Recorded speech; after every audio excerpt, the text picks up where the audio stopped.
I still have the screenshot. The one where I told my best friend Maya that my boyfriend's roommate, his best friend, Carter, is objectively hotter than he is.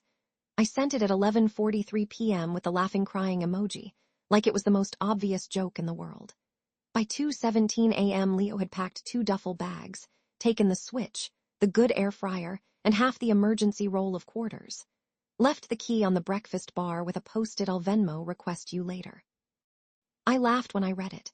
Thought he'd be back by brunch. He was. And now, 3 months later, the Venmo requests keep rolling in, each one labeled utilities or internet or toilet paper that you probably used with your new man. I keep marking them decline. My thumb is getting a cramp. I guess I should start earlier, though. Otherwise, none of this makes sense. Or maybe it does and I'm just too embarrassed to admit it. We've been together 2.5 years, lived together for 1. The apartment was technically his name on the lease. His mom co-signed, but I'd picked every stick of furniture. I was the one who turned the ugly second bedroom into a content studio ring light, thrifted velvet chair, a wall I sponge-painted sage green. Leo never filmed a single TikTok in there. He just paid half the rent on time and pretended not to notice how many followers I gained every time I posted a GRWM "Get Ready With Me, My Boyfriend's Asleep" edition. He was steady, patient, the kind of guy who remembered to buy oat milk before I even opened the fridge and found it empty. I loved that about him. I also, if I'm being honest, found it a little boring. Carter crashed with us for like 6 weeks tops after his girlfriend dumped him and the lease on their loft went up. 6 weeks turned into 4 months. Whatever. He was Leo's childhood friend, all muscle and messy curls and these stupidly perfect eyelashes that made him look unfairly tender in the right light. He had a sleeve tattoo that stopped just below the elbow, like he'd run out of money halfway through. Every time he lifted something, groceries, the couch, a bottle of Topo, I noticed. So did my followers. The day Carter carried my filming backdrop up 3 flights of stairs without breaking a sweat, I posted a boomerang of his forearm gripping the cardboard. Comments were rabid, manifesting that arm for myself, manifesting that man. I read them out loud over breakfast. Leo laughed. Carter blushed. I felt powerful, like I'd cracked some code that made me the sun around which both of them orbited. That's the thing when you're the girlfriend who's chronically online, as my mom calls it, you start believing your own comment section. They said I was out of Leo's league. They said Carter was Leo but upgraded. They said I should shoot my shot. I didn't intend to. Not really. But the line between performance and reality blurs when your phone is the first thing you see in the morning and the last thing you scroll at night. I started dressing cuter when Carter was home. Started filming more in the kitchen, timing my aesthetic coffee pours for when he wandered in shirtless. Leo never said anything, just kissed my temple and asked if I wanted an egg. I mistook his silence for permission. The night everything exploded, we were 3 bottles deep into a couple's game night that was just Leo and me plus Carter and whatever girl Carter was texting that week.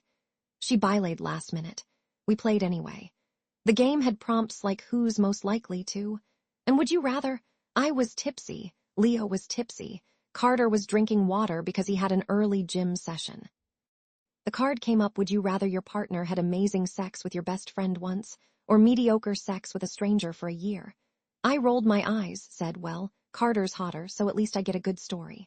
Laughed. Leo laughed too, but it was that tight little laugh he did when his jaw clenched. Carter looked at the ceiling. I thought the joke landed. I posted it to my close friend's story. Caption, when your BF's roommate is literally Henry Cavill but nicer blessed. I added the heart hands emoji. Thought I was being self-aware. Leo didn't come to bed that night. I woke up at 2 a.m. to the sound of drawers opening and closing. Thought he was looking for socks. I was still half drunk, warm under the covers, already scripting my next post. Pav, you roasted your man and now he's big mad. I heard the front door click shut. Didn't register it as final. I fell back asleep. When I shuffled into the kitchen the next morning, Carter was at the table eating oatmeal. Leo, I figured he'd gone for a run, then I saw the post-it. Yellow stuck to the granite counter like a ransom note. I'll Venmo request you later. I blinked at it. Laughed. Carter didn't laugh. He stared at his bowl like it held answers. Where's Leo? I asked. Gone. Carter's voice was weird. Careful, he crashed at my gym buddy's place, said he needed space. I snorted. Space from what? A joke? Carter looked at me then, really looked. Was it a joke, though? I opened my mouth, closed it. My phone buzzed.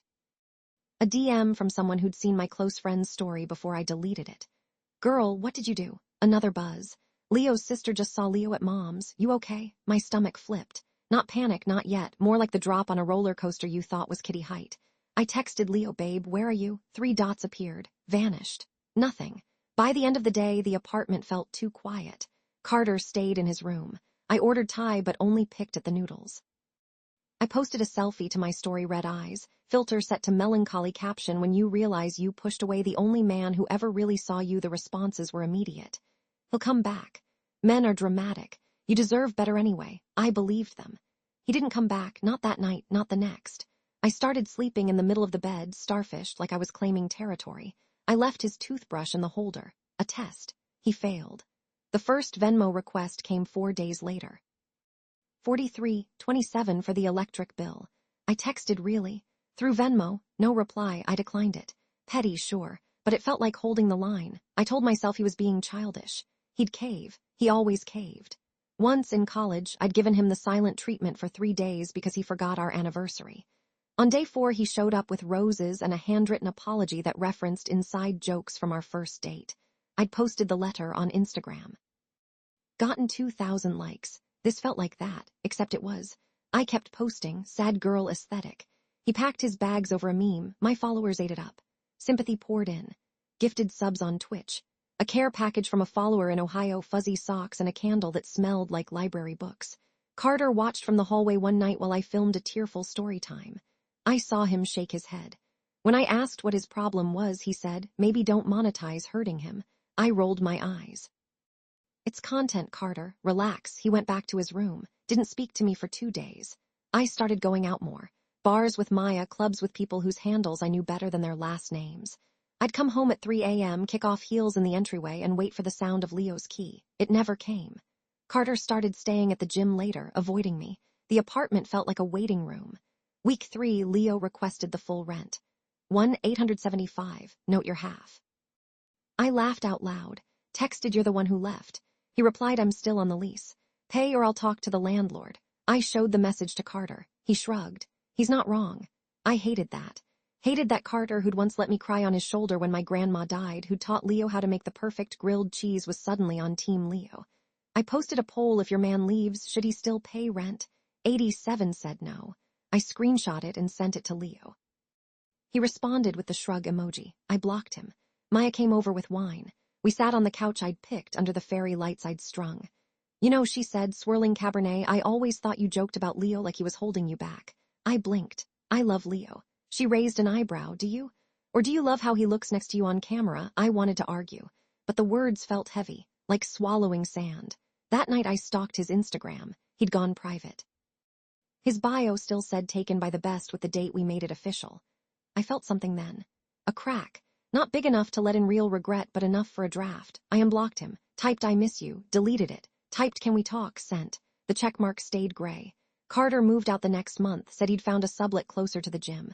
I came home from brunch to find his key on the counter, same spot Leo had left his. A note, you were my friend too. I cried then. Ugly, snotty tears. Posted a black screen with the caption, losing everyone but gaining myself. The comments were split. He was never your friend. Girl, take accountability. I deleted the post. Leo's Venmo requests kept coming. Utilities, internet. A $12.50 charge for paper towels labeled the good kind, not the scratchy ones. I paid none of them. My credit score dipped. I told myself it was worth it, pride, or something. I ran into him last week. Whole Foods organic produce section. He looked good. Not heartbreak good, not magazine good, just solid, like a tree. He had a reusable bag. I had a cart full of frozen pizza.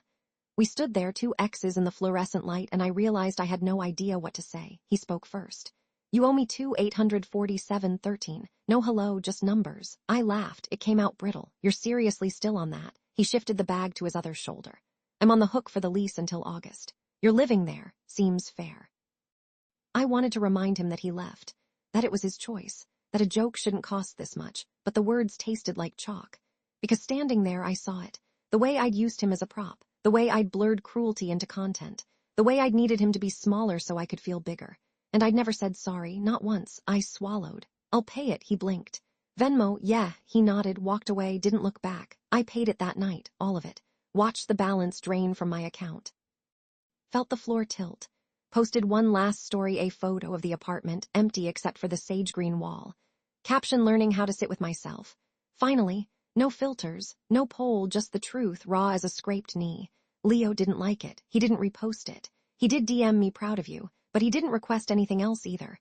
And for the first time in months, my phone was quiet. I sat in the silence, thought about the joke that wasn't a joke.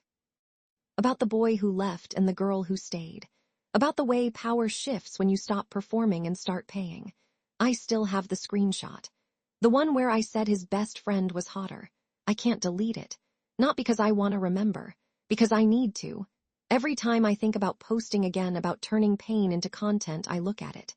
And I remember the cost of laughing when someone flinches.